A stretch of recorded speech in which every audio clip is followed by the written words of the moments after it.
Hey everyone, today I'm going to show you how to cancel your Netflix subscription, whether you're taking a break from streaming or simply don't need your plan anymore. So the process is very quick and easy. Just follow along and I will walk you through each step. So first, open up the Netflix app and then sign into your account if you haven't already.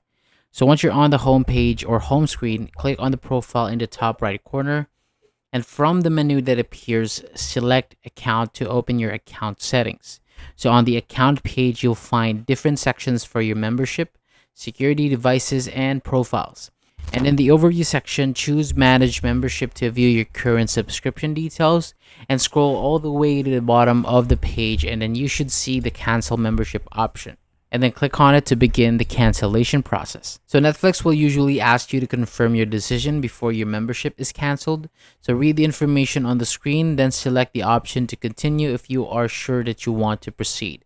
After that, you'll receive a confirmation that your subscription has been canceled.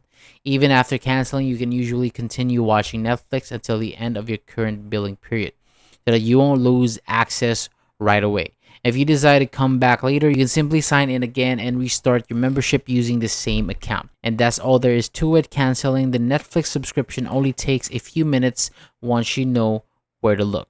So thank you so much for watching. For more videos like this, hit the subscribe button below and I'll see you on the next video.